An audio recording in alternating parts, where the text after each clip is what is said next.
Hello, my name is Scott Nordby, and today I'm going to show you how I tie my red rubber monkey butt. This fly has probably been the most successful panfish fly that I've ever created. Let's go over a couple keys to this fly. What I think the most important key on this fly is this splayed out rubber tail. This is something that I created on some crappie jigs back in the early 90s.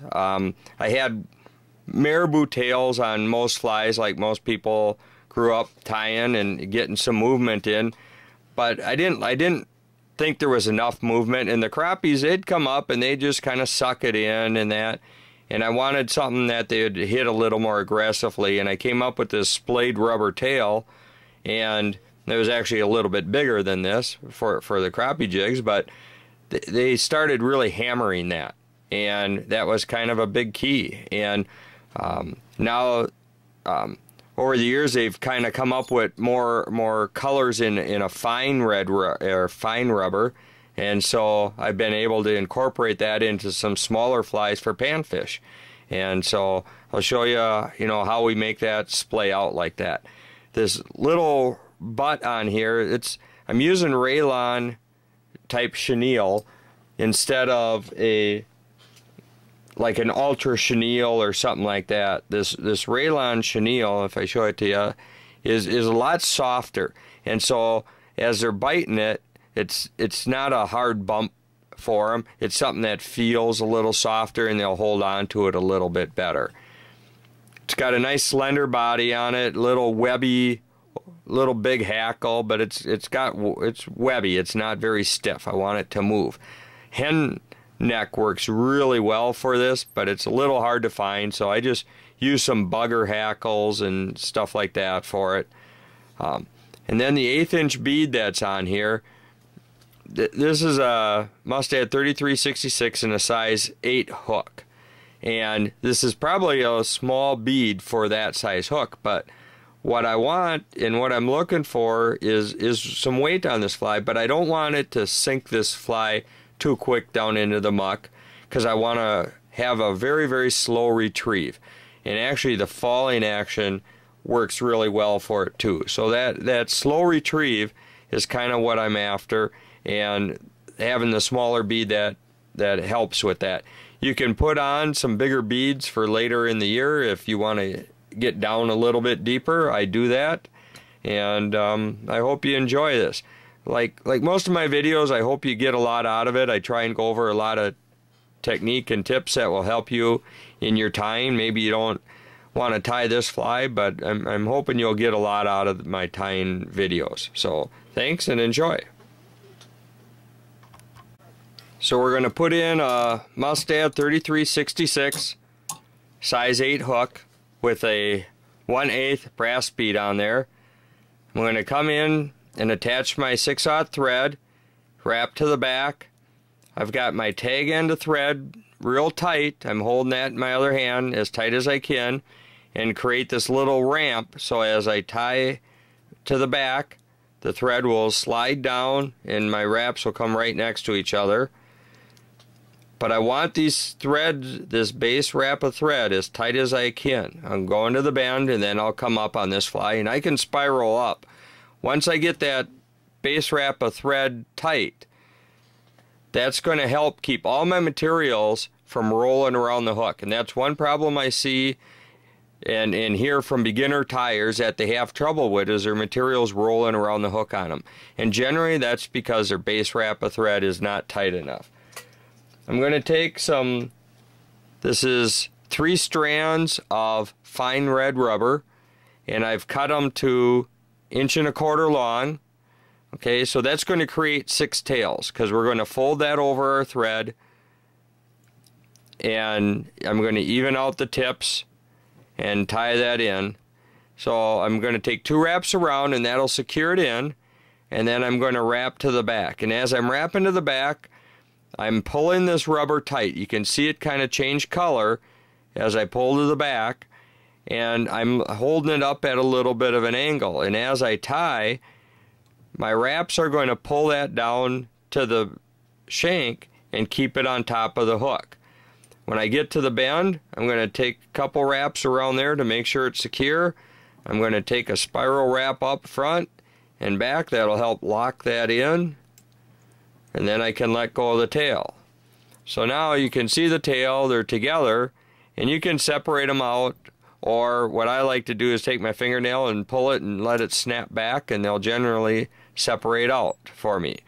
Okay, so you can see now that it's splayed out. And the reason that is because as I pull the rubber tight and tie it in, the rubber wants to pull back against that tying wrap, and it'll splay itself out.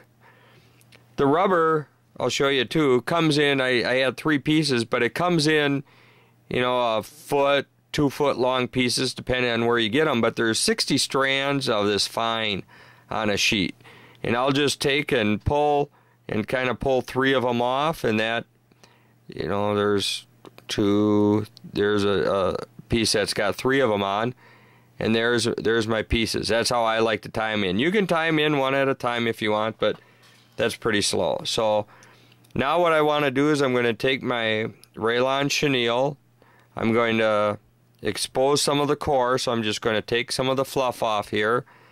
I'm going to tie that in. I want to keep this, my under wraps and my base, this part of the fly as even as I can, so that when we actually put our body on, we don't have a lot of big humps. So taking and getting rid of some of that fluff and fuzz, that'll help. So I'm going to take 1 wrap around, okay, and then I'm going to take another wrap right up on top of itself, and then come around with my thread and catch that in.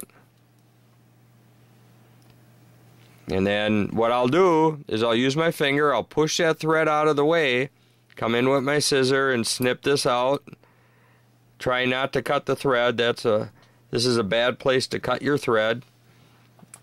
Okay, and that's secure. And I'll come up a little bit, and I'm going to take my small holographic tinsel, and I'm going to catch that in. So I'm just going to push that in, take a wrap around, secure it to the back, right up against that butt.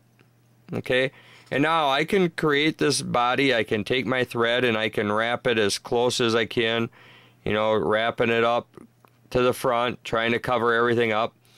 But with the thread, it takes a little bit of time. So I've kind of come up with an easier method of doing this. And what I'm doing is I'm using some flat wax nylon. There's a 200 denier flat wax nylon, and what it'll do is it'll kind of lay out flat and it'll cover really quick. So I'll tie my jam knot just like we would the base of thread.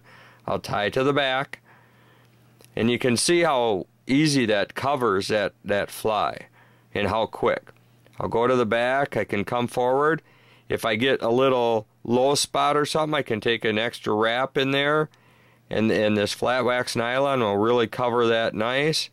Come up to the front, right behind the bead, and I'm going to put a half hitch in, and that'll secure that in. Now, putting a half hitch in, if that's the knot you don't know how to do, you should really learn how to do that, because being able to put a half hitch in anywhere you want on that fly is important to hold materials in place a lot of times. So I'll take and cut that out, take and cut that tag end of thread out. I'm going to grab my thread and just spiral wrap that to the front, okay, and now that'll help secure that in too.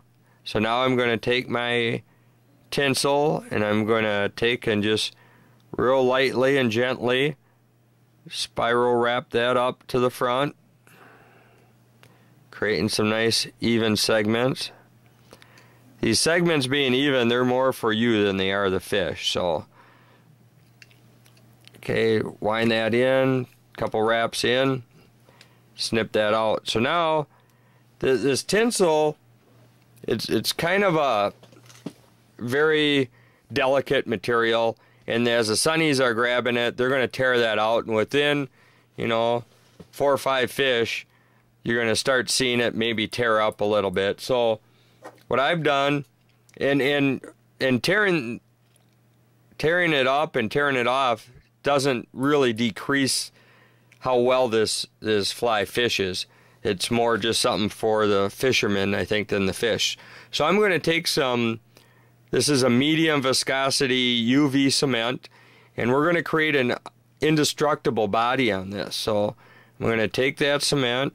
This happens to have a brush applicator on it, so I'm going to take that and just put a little bit on here, just coat that, trying to get it even. I don't want a big glob or anything on there. And then I'll take my UV light, and we're just going to zap that. A couple seconds on each side is all it takes on this UV cement to cure that. And then we're going to have an indestructible body that the fish aren't going to be able to tear up. Okay, that's all it takes. There's nothing on my finger, and that's it. Now we have an indestructible body. For the hackle, what I'm going to do is as webby of a hackle as you can. This is a kind of a bugger hackle here. You can see how webby it is. This is a hen hackle, and these are really nice, but they're generally hard to find, so we're going to go with, I tie a lot of them, so I use probably more of this bugger hackle than anything. And what I want to do is I'm going to snip a little bit off the front so I can tie that in. But I'm going to come in and snip off or pull off more from the bottom. And what I'm looking for is about 1 turn clear on the bottom.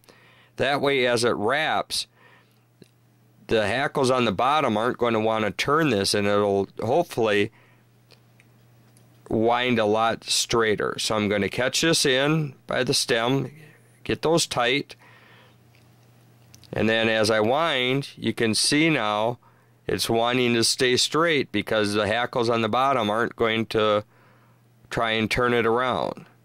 Get one wrap. All I need is, on a hackle this size, are 2 wraps on here. Secure that in.